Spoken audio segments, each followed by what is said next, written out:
In the village of Learmont, tucked between the damp folds of misty hills, the air always smelled of wood smoke and wet earth, a scent that lingered in the nostrils and seemed to seep into the bones.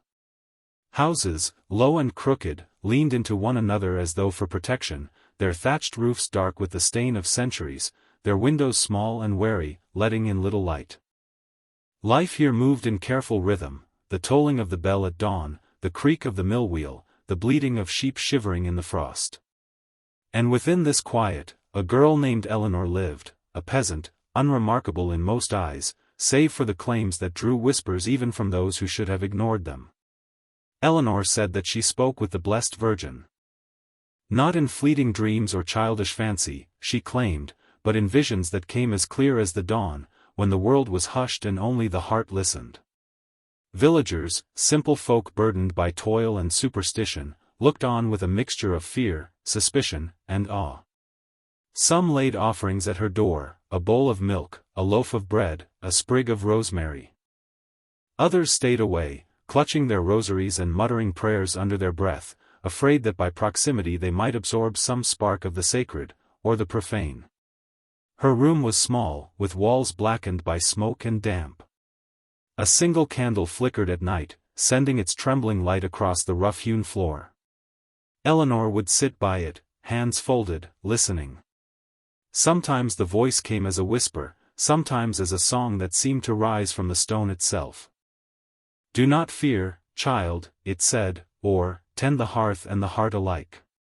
And always, beneath the comfort, there was a weight, the awareness of the world's cruelty, the knowledge that such encounters, if known, could bring danger rather than solace.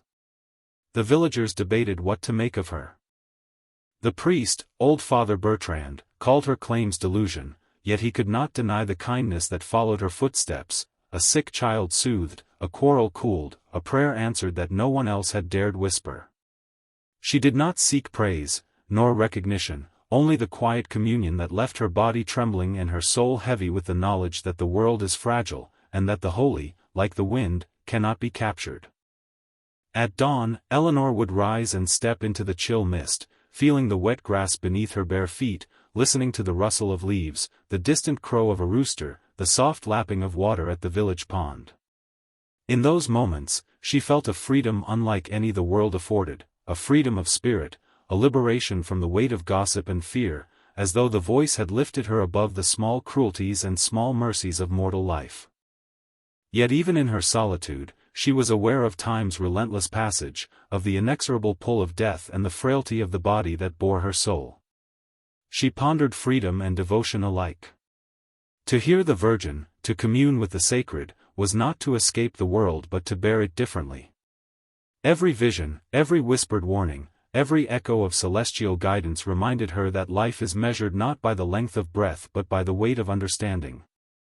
And so she moved through her days quietly, aware of the eyes that followed her in suspicion, aware of the prayers that fluttered in secrecy for her protection, aware, above all, that the ordinary and the miraculous could coexist only in the shadowed spaces between fear and belief. The night before her disappearance, Elinor had walked the familiar paths of the village, feeling the frost bite at her fingers and the mist cling to her hair. She had paused by the pond, listening to the soft sighing of water against the reeds, contemplating the fleetingness of life, the tenderness of faith, and the strange loneliness of one who carries secrets not meant for mortal ears. Her breath rose in faint clouds, the only sound, apart from the soft rustle of the wind through the skeletal trees. And though the villagers slept in their beds, she sensed their gaze, a tension that pulled at the edges of her consciousness, reminding her that the world does not readily forgive those who glimpse the divine. When the dawn came, it found the village empty of Elinor. No trace marked her passing, no footprints in the frost, no sign at the pond, no sound of door closing. Only the candle in her room, still burning, leaned toward the corner as if bowing to the absence of its keeper. Some said she had been taken by the Virgin herself, others whispered that she had fled, frightened by the weight of her visions. And all felt a sudden, unnameable emptiness, a gap in the world where grace and terror had once met in a single, mortal heart. The days after her whispered encounters with the Virgin were filled with a quiet unease that seemed to seep into the soil and stone of the village. Every hearth glowed a little dimmer, every shadow felt heavier, as though the ordinary world had been stretched taut by an unseen presence. Elinor moved among her neighbors with the same careful grace as always, her bare feet brushing against the frost-hardened earth, the coarse wool of her tunic stiff with early winter's chill. Yet eyes followed her.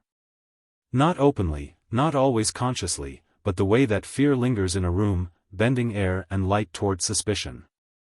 Children stared too long at her, then looked away, their breaths shallow, as if they sensed the invisible veil between the girl and some far-off, terrible knowledge. The elders whispered in doorways, their faces lined with worry and wonder, debating whether Elinor's visions were a gift or a curse. They spoke of saints and omens, of miracles and devils in the same trembling breath, their faith taut with the strain of reconciling hope with dread. Every murmur reached her ears, every half-heard accusation, and yet she bore it silently. To argue would have been futile. The weight of belief is never persuaded by reason, and fear, once sown, clings like frost. Elinor herself felt the tension as a tangible presence pressing against her chest. She could hear the wind rattle the shutters of the small houses, could smell the smoke of morning fires mixing with the frost and wet earth. Even the quiet hiss of water through the village mill seemed amplified, as if the world itself were straining to reveal a secret. In these moments, she questioned the nature of faith and the human heart. How much of God's mercy resides in what men can see, and how much in what they are too frightened to acknowledge? How fragile is belief when confronted with the extraordinary? Despite their fear, some sought her counsel. A mother, eyes wide and trembling, brought a sick child to her doorstep, begging for comfort. A farmer, hand roughened by plow and frost, asked quietly whether the rains would come in time to save the crops. And in each encounter, Elinor offered what she could, a whispered prayer, a gentle touch, a small word of guidance carried on the certainty of the voice she claimed to hear. Her presence, though unsettling, had a tangible weight of grace. And yet, she knew that no mortal appreciation could shield her from the subtle, relentless currents of fear. The priest, Father Bertrand, grew wary. He had long tolerated her presence, allowing her moments of quiet devotion, wary of inciting the villagers to hysteria. But as whispers spread, of visions seen in the night, of messages from the Blessed Virgin himself, he began to watch her with an uneasy suspicion. He saw her kindness, yet he feared the power of suggestion, the subtle ways that hope and terror mingle in human hearts. He could not see the truth of what she heard, only the consequences of belief, which were often unpredictable and cruel. Elinor, for her part, accepted the isolation. She walked the village paths early in the morning, before the sun lifted its first pale light, listening to the cold rustle of reeds by the pond and the distant lowing of cattle. Her breath fogged the air, each exhalation seemed to dissolve into mist, a fragile testament to life and time. In these moments of solitude, she contemplated the impermanence of human endeavor. The walls of their houses, the fences, the fields, everything bore the weight of transience. Life itself, she realized, is a fleeting gift, measured not in the number of days but in the depth of attention paid to what is fleeting, ephemeral, eternal. As the nights deepened, Elinor's visions grew more insistent. She spoke of them softly, when no one could hear, murmuring words that seemed to rise from some distant, sacred echo. Faces of strangers appeared, distant villages and roads, disasters not yet born but inevitable, wrapped in the quiet hush of time that she alone could touch. She shivered with the burden of knowing what would come, aware that the world of men is unprepared for such knowledge, that fear and suspicion are easier to cultivate than understanding. And yet, she did not tremble in terror. There was a serenity in her acceptance of what she could not change. She moved among the village folk with measured grace, her gaze, though veiled by modesty and simplicity, carrying a weight they could not name. Each footstep was deliberate, each gesture small but purposeful, like the careful folding of cloth or the measured stirring of a pot over the fire. She understood the fragility of her own life, the delicate boundary between the seen and unseen, the mortal and divine. In the still hours before dawn, she lingered by the pond once more, the reflection of the pale stars trembling on the water's surface. Her thoughts drifted to freedom, not the freedom of escaping toil or fear, but the freedom of spirit, the liberty to move beyond the limitations of the mortal eye, to glimpse what lies beyond the veil of common understanding. And as the wind stirred the reeds, carrying with it the faint scent of frost and wet earth, she sensed the quiet inevitability of change, a shift that was already beginning, though none could perceive it. The night that preceded her disappearance was darker than most, the moon hidden behind heavy clouds, casting the village into a grey suffocation. The frost glimmered faintly on rooftops and fields, brittle as bone, and the wind moaned through the trees with a voice that seemed to carry warning. Even the pond, usually calm, shivered with the chill, and the reeds whispered against each other like cautious conspirators. In this quiet, Elinor moved with the precision of one accustomed to shadows, feeling the frost beneath her bare feet, the coarse wool of her tunic stiff against her arms. She had risen long before the village stirred, stepping through the misty lanes that glimmered with hoarfrost. Each breath formed a ghostly plume in the cold air, fleeting and fragile, like life itself. She paused often, listening to the subtle symphony of the pre-dawn world, the faint crack of a branch under the weight of frost, the distant lowing of cattle, the soft sigh of water brushing the pond's edge. Every sound was magnified in her awareness, every smell, the smoke of distant hearths, the damp of frozen earth, carried meaning, subtle yet profound. Her visions had grown insistent. Faces of strangers, the curve of unfamiliar roads, the weight of misfortune pressing on villages far beyond Learmont, all appeared to her with a clarity that made her heart ache. She spoke aloud softly, murmuring prayers and questions, seeking guidance that came only in silence. The voice of the Virgin, gentle and unwavering, had returned with quiet urgency. "You must go," it said. "The world is not ready to hold you, yet it must not be denied your light." Elinor did not question the command. She had long since learned that the divine does not negotiate, it moves as inevitability, and those who hear it must obey. Inside the village, the whispers had thickened. Doors were bolted more tightly, and even the boldest children hesitated before crossing paths with the girl who spoke with the Virgin. Some villagers, driven by awe, left gifts at her doorway: bread, a sprig of rosemary, a cup of milk. Others muttered prayers of fear and protection, glancing nervously at windows as though she might appear in the shadows of their rooms. Even Father Bertrand, stern and cautious, had lingered in the village square that evening, watching her with furrowed brow. He could neither prove nor disprove her claims, and yet he felt a tremor of anxiety, a sense that the girl's fate was intertwined with forces beyond mortal reckoning.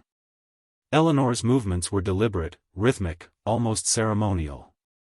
She paused at the pond, feeling the icy water lap at her fingers, and inhaled the sharp scent of frost-laden reeds. Her thoughts drifted to time, that relentless river, which separates life and death, the visible and the invisible, the mortal and the sacred. She wondered at the nature of human freedom, how fragile it is, how easily belief and fear bend the course of action. Even here, in the embrace of vision and solitude, she sensed the weight of mortal expectation pressing against her.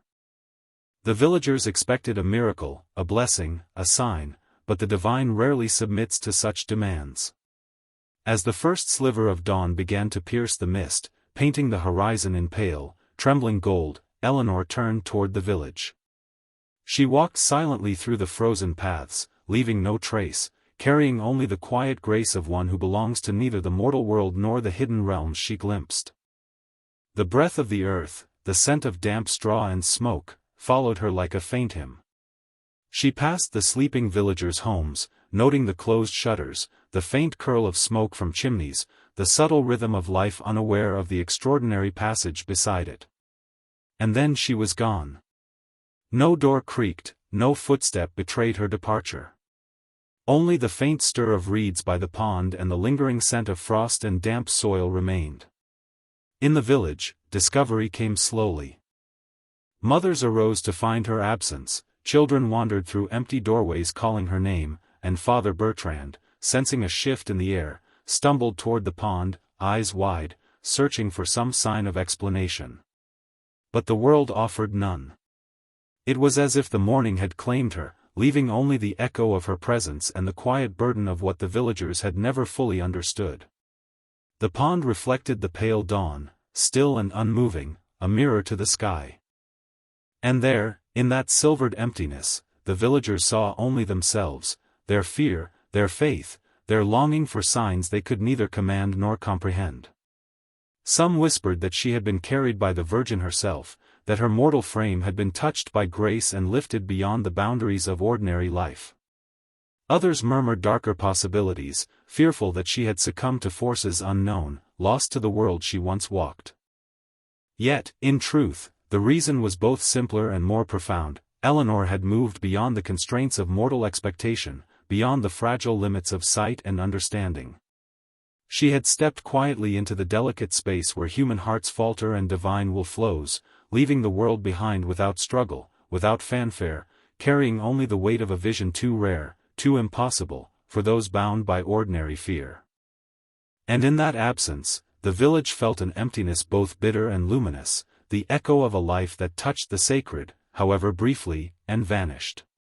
The village of Learmont awoke to a stillness that felt almost unnatural. The frost glistened weakly in the pale light of morning, but there was no warmth in the air, no hum of daily activity to break the heavy silence. Doors remained closed longer than usual, and the smoke from hearths rose in thin, hesitant plumes, as if even fire feared to disturb the quiet left behind by Elinor's absence. Her disappearance was like a shadow stretching over the village, one that refused to be named, measured, or dispelled. Some villagers claimed to have glimpsed her at the edges of their vision, a faint figure slipping through the mist, or a flash of her tunic among the reeds by the pond. Others insisted it was only a trick of the light, a trembling of the eye in the cold dawn. Yet even disbelief carried unease, for the mind of man is more easily shaken by the unknown than reassured by the known. Mothers clutched their children closer, whispering hurried prayers to saints they rarely invoked. Fathers lingered by doorways, gripping tools as if their grip might tether the unseen.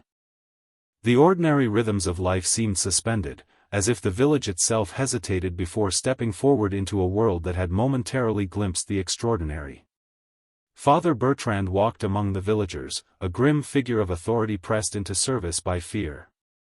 He spoke of faith and patience, reminding them that God works in ways inscrutable to mortal minds.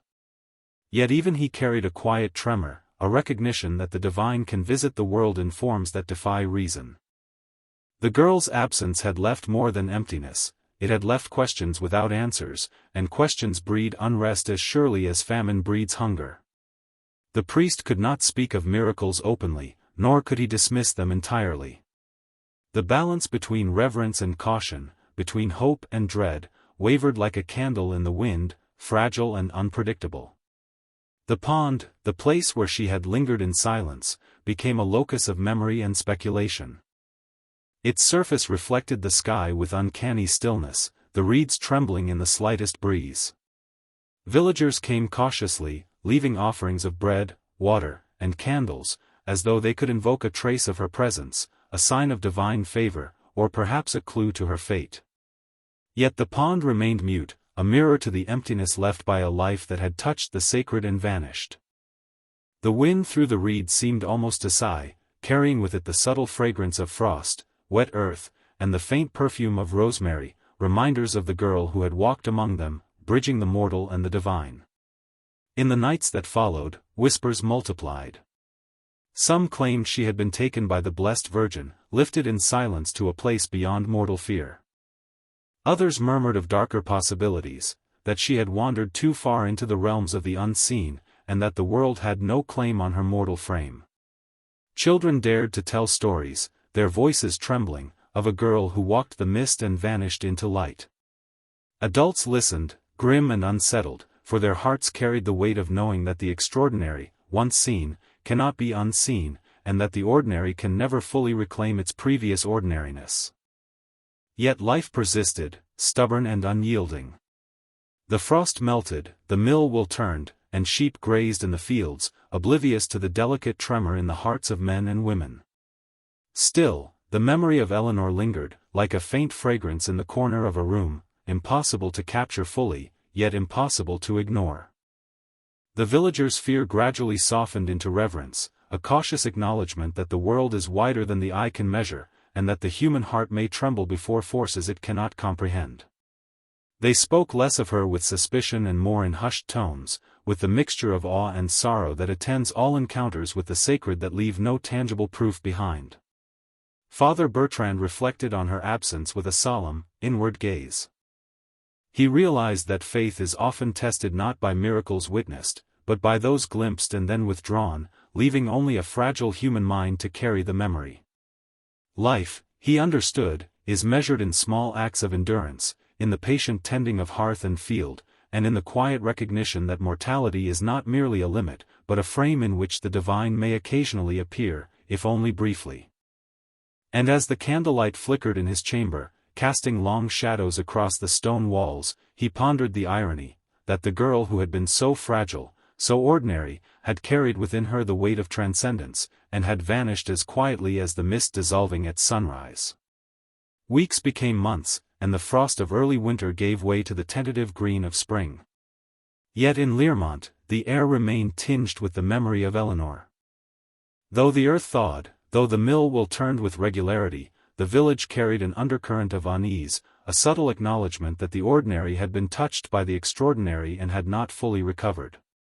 In quiet corners, mothers whispered her name to children as a caution, a prayer, and a remembrance all at once. Fathers spoke more rarely, often in the lingering hush of the tavern or the shadowed privacy of the church, as though invoking her name too openly might disturb the delicate balance of their world. The pond, once merely a mirror to the sky, had become a locus of meditation. Its still surface now seemed infused with memory, reflecting not only the dawn and dusk, but the echo of a presence that could not be held, only felt. Villagers would approach cautiously, leaving small offerings, a handful of grain, a sprig of rosemary, a simple candle, gestures at once humble and trembling, the human attempt to acknowledge what the mind cannot fully grasp. Even the reeds whispered differently, as though their rustle carried a faint, unspoken song, the residue of a life that had moved quietly among them and vanished without trace. Father Bertrand, now grayer, carried the story of Elinor with a mixture of awe and apprehension. In the evenings, he would sit alone in the stone nave, candlelight flickering across the cold walls, pondering the fragile boundaries of human understanding. Faith, he realized, is not strengthened by certainty but by its absence. The girl's disappearance had left a vacuum, one that forced contemplation of the invisible, the unprovable, and the ineffable. In her absence, he understood that divine encounters often arrive not as spectacle, but as subtle disturbances in the ordinary flow of life, and that the human heart is both fragile and resilient enough to bear them only when tempered with patience. The villagers themselves had changed, though imperceptibly at first. Some became gentler, more aware of fleeting moments, the subtle kindnesses that stitched together the fragile tapestry of communal life. Others became cautious, wary of the unknown, vigilant against omens they did not understand. Fear and reverence intertwined, as they often do, forming a tension that persisted like a low hum beneath the surface of daily life. Children grew up knowing her story not as a tale of wonder alone, but as a lesson in the fragile interface between faith, courage, and mortality. Elinor's absence became a mirror for human reflection. The ordinary tasks, tending fields, mending cloth, feeding animals, were imbued with subtle significance, as though each labor carried not only material consequence but spiritual resonance. The villagers pondered, often silently, on freedom, the freedom she had exercised, moving unbound by fear, expectation, or even mortal constraints. They wondered what it might mean to live as she had, walking between worlds, bearing knowledge that could neither be shared nor fully understood. The questions lingered in hushed conversations, in the quiet of morning walks, in the brief, reverent pauses before a meal, or the careful tending of a sick child. Even the seasons seemed to remember her. The first warmth of spring brought with it the scent of wet earth and new grass, faintly reminiscent of the damp paths she had walked. The light of dawn carried a subtle tremor, as though the sun itself acknowledged the absence of a soul that had once reflected its grace. And in the long shadows of evening, when villagers paused to listen to the wind in the trees or the soft rustle of the pond reeds, there was a collective sense that the world is larger than one life, that mortality is measured not only by duration but by the depth of presence, and that even absence can teach the heart to recognize wonder, fear, and reverence intertwined. Time, relentless and indifferent, moved forward, yet in the village of Learmont, the rhythm of life had shifted subtly, as if the memory of Elinor lingered in every heartbeat. Her story became part of the village's fabric, not as spectacle, not as legend, but as a quiet, persistent awareness that the human mind and heart are touched by forces beyond comprehension, that freedom and faith are intertwined with mystery, and that the briefest presence can echo long after departure.